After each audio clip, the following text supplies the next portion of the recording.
and to be able to share.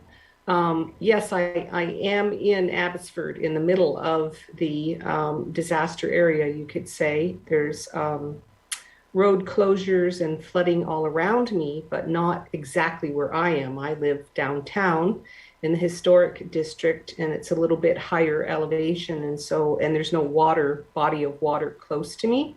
The Sumas Prairie area, where all the farmers were affected, is 20 minutes east of me.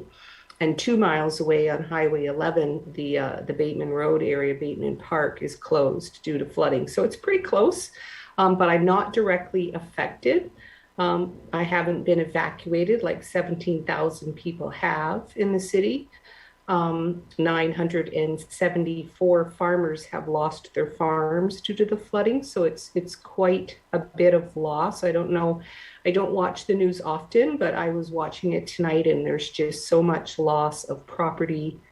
Bread boxes floating and freezers, and all of their belongings basically washed away. So it's a huge loss, not even to mention the livestock and the livelihood crops. But my experience has been a little bit different because I have just noticed the love and the care and the community that has been pouring out from every direction. And it's really, really been heart touching. I have to say, starting with Sarah, who was the first one to reach out and say, if you need a place to stay, I have a bed.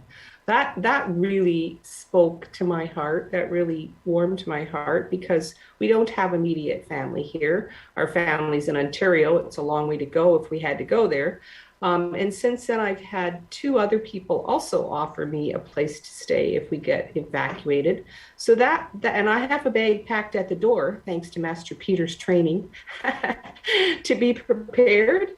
So if we did have to evacuate, we could do that in a hurry. But basically, we're sheltering in place. So one way that we were affected is when it first happened, human nature was that everybody went out and bought extra supplies, and there was no milk or eggs to be found in Abbotsford for a couple of days. And my husband likes his milk. He's in his 70s, and that's his calcium. And so he drinks a gallon of milk a week. And, he went out to the store for 2 days in a row, 3 to 4 different stores, all the grocery stores here, and there wasn't any milk on the shelves. So I was invited to a Facebook page, Fraser Valley Flooding. And that's where they were saying, I have diapers, I have a car, I have a truck, I have a boat, I have clothes, I have children's toys. Where can I take them? Who needs them, right? It was so incredible, the outpouring of support and help. And somebody said, I have milk. If anybody can find milk. And I said, I need milk. Could I have some milk, please? And this sweet person actually delivered a gallon of milk right to our door. And so that's how I've been touched and experiencing this, is that people are just willing to go out of their way and help in whatever way they can. And I'm tearing up just talking about it, but I'm doing my part by chanting love, peace, and harmony everywhere I go, and as much as I can, and inviting others to sing as well. I actually put it on that Fraser Valley Flooding page. Come and sing love, peace, and harmony with me for everyone in the valley. That's what I feel in my heart that I can do. But yeah, so Cynthia, that's what I'll share. That's what's happening.